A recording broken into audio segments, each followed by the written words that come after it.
Aquarius, welcome to your monthly horoscope for April 2026. My name's Adina. I'm an intuitive astrologer. Aquarius, this month is a turning point.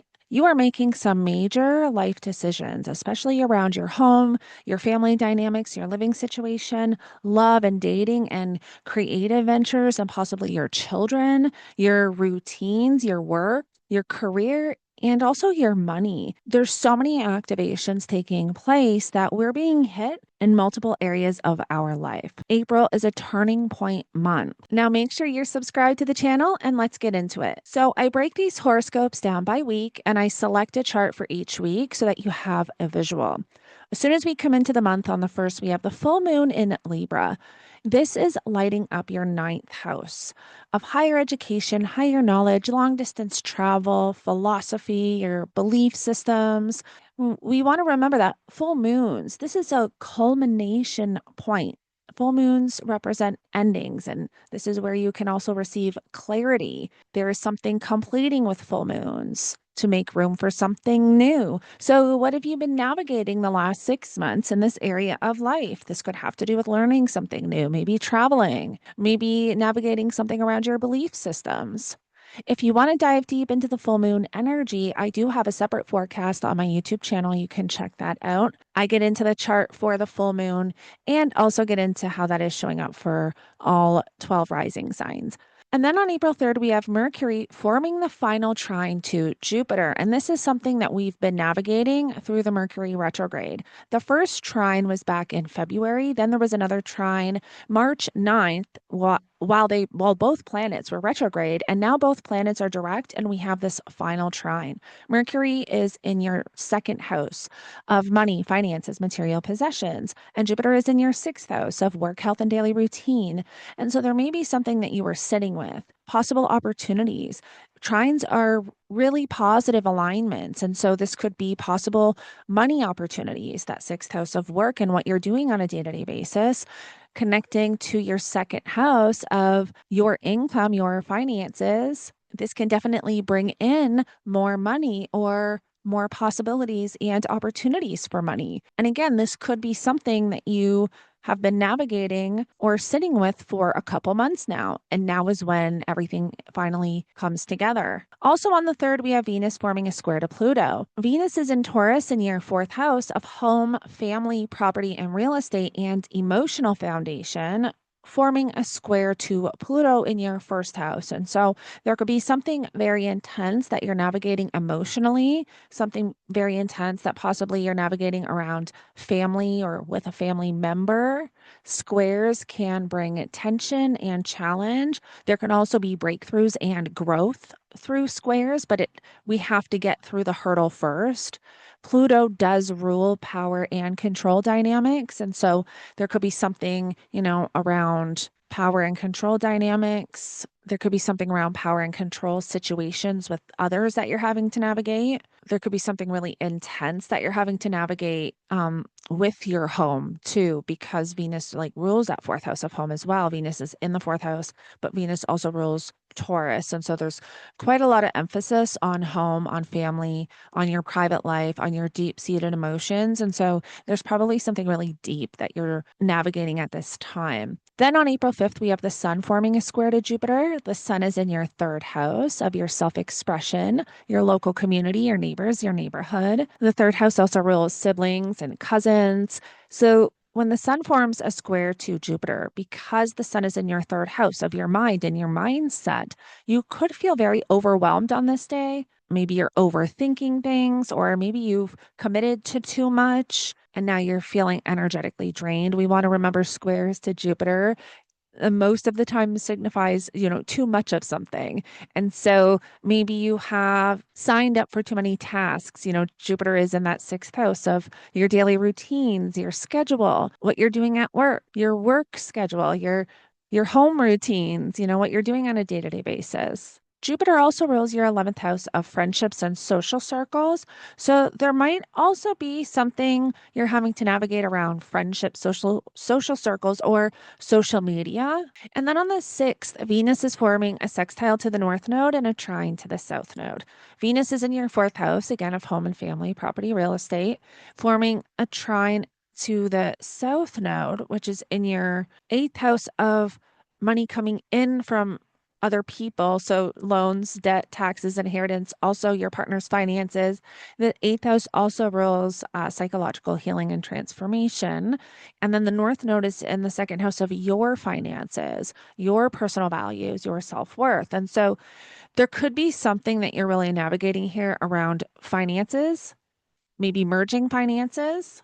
There could be opportunities coming in, maybe around finances at this time. And then we get to the second week of April. And on the 9th, we are finally done with this Mercury retrograde, which has been taking place in your second house of finances. We've been in this Mercury retrograde energy since pretty much the beginning of February. And so now, whatever you've been reevaluating around your money, around your finances, around your values, around your self worth, things are finally starting to piece together. You finally are gaining an understanding and clarity, and there will finally be some forward movement. Now, also on the 9th, we have Mars entering Aries. So, Mars is going to enter your third house. There's a lot of focus and emphasis on the third house. And the third house is, again, your self expression, anything that is associated with reading, speaking, writing, your mindset, podcasting, learning, also your local community, neighbors, neighborhood, vehicles, siblings, cousins. And so there's a lot of focus on those themes and topics. When Mars enters the third house, you could be super motivated in this area of life, or this is where you have to watch, be cautious because Mars also rules anger, aggression, and conflict. Mars in the third house can sometimes bring impatience, impulsiveness, arguments, conflict. And so just be a bit cautious with this transit. On the 13th, Mars is going to form a conjunction to Neptune, and this is where you can experience brain fog, lack of direction. Maybe there's a decision you have to make and you're just confused. If you don't have to make a decision on this day, I don't recommend it because Neptune can sometimes bring confusion. And then on the 14th, we've got Mercury entering Aries, bringing more focus to that third house. And then we get to the third week of the month, and on the 16th, the sun is going to form a conjunction to Chiron. Now, this could be a trigger around being seen, being heard. These Chiron represents your wounds, your vulnerabilities, your traumas.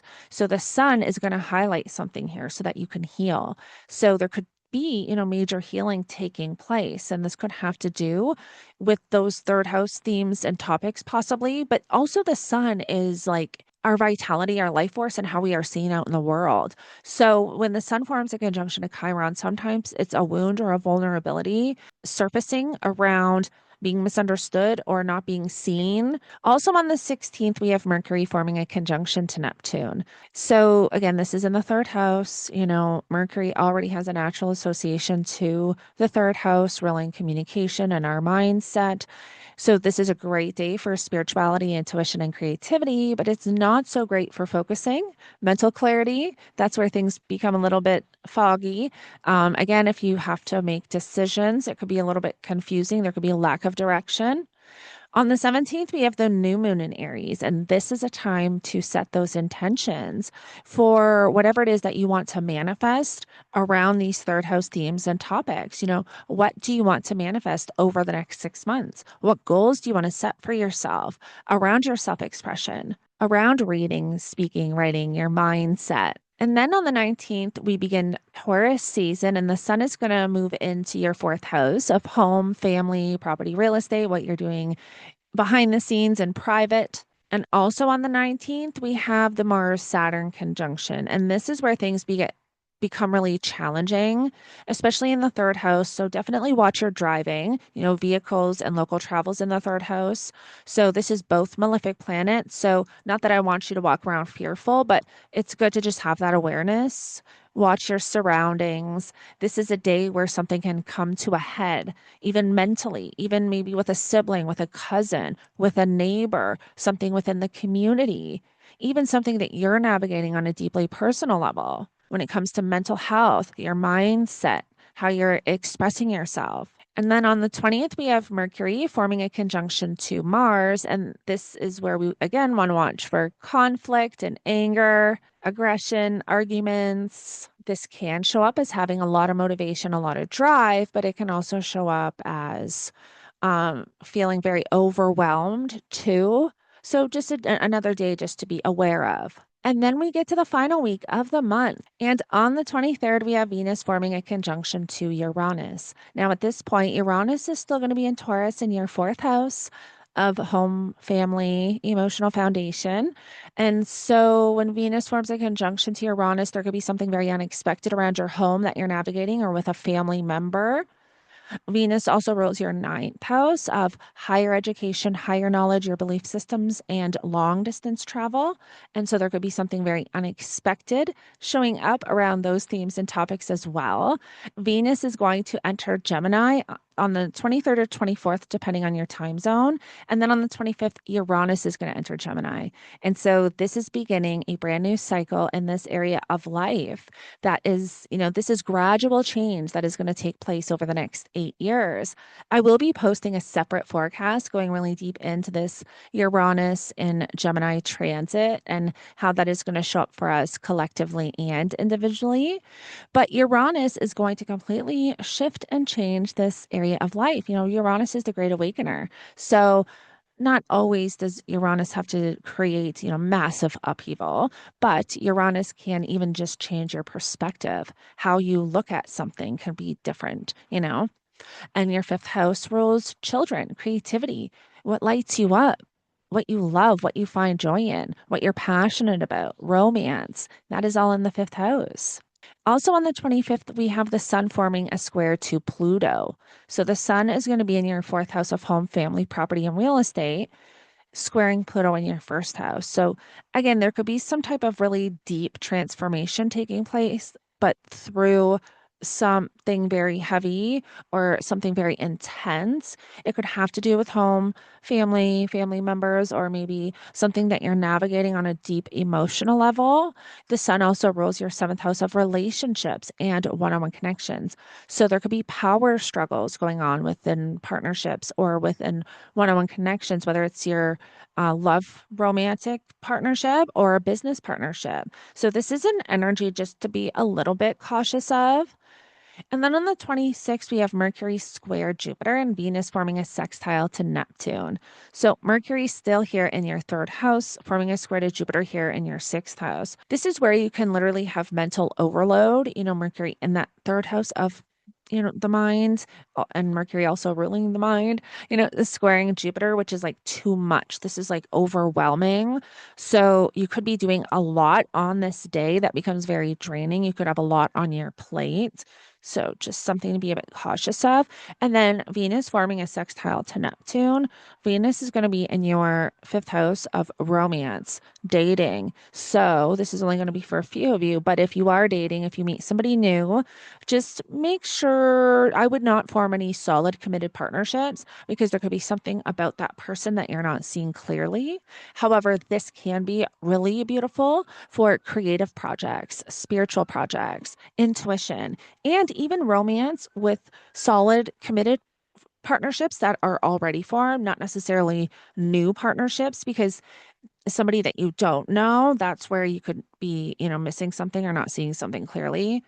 Then on the 28th, we have Venus forming a trine to Pluto. So Venus, again, is in that fifth house, forming a trine to Pluto. So something is really transforming here when it has to do with what you love, what you enjoy, romance, passion, children. Something is really transforming in a good way. This fifth house is doing what lights you up. And so by the end of the month, you're getting back to what you love. Or you could be transforming a romantic partnership into something very solid. There could be a relationship forming here or a relationship transforming in some way. And then on the 29th, we have Venus forming a T square to the nodes. And that is when we feel like we are at a crossroads and the path that we choose can change the course direction of our life. It's like whichever path, whatever decision we make can literally change the path we're on. And so, this is at the end of the month. Venus is in that fifth house. You've got the nodes in your money houses. The south node is here in the eighth house of shared resources, and the north node is in the second house of your money, your finances, and the value that you place upon yourself. So, there might be a really important decision that you're having to make at the end of the month around your finances. Aquarius, April is a major turning point month, really for everyone. And for you, it's showing up as big life decisions, having important conversations, launching something new, or doing something different around your home with your family. There could be new love or romantic developments this month. There could be some type of identity transformation taking place. The best days this month for you, Aquarius, is April 17th. This is a day where you may need to make a decision or there's decisions that need to be made. April 19th and 20th, watch the conversations that you're having. And April 23rd, expect the changes around the home. April 25th is when you can expect love or creative changes to take place. This is a month where you are deciding your future. And this month literally changes your direction, your home, and your love life. Aquarius, I really hope this helps you navigate the energy for this month. And if you would like to book a one on one pre recorded reading with me, I have all the information in the description below. I structure my readings how I structure my YouTube videos, only this would be your chart instead of a monthly chart or a lunation chart. So I walk you through how I am putting the pieces together. And so it's not just a reading, it's a teaching and learning tool that you can keep forever. This is available for solar return, lunar return, or you could order the birth chart masterclass. So all that information is down below in the description. Also, come join me on Patreon. I am rebuilding my social media presence, and I am building a community on Patreon called the Cosmic Circle. This is where I will have exclusive content and support. I will also have bonus episodes to my brand new podcast, which is Adina's Diary. You can listen to Adina's Diary on Spotify, Apple Podcast, Amazon Music, here on YouTube as well. It's on the channel, and Podbean, but I will have bonus episodes on Patreon as well as PDF guides. This podcast is for those who are healing from narcissistic abuse, toxic relationships, trauma. I tell my story, what I've been through, and I am creating a space for others to tell theirs and to get support and not feel alone in this whole, if you're in that experience, it could be a very lonely road. And so all the information for all of that will be in the description below. I hope you have a fabulous month, and I will connect with you in the next one.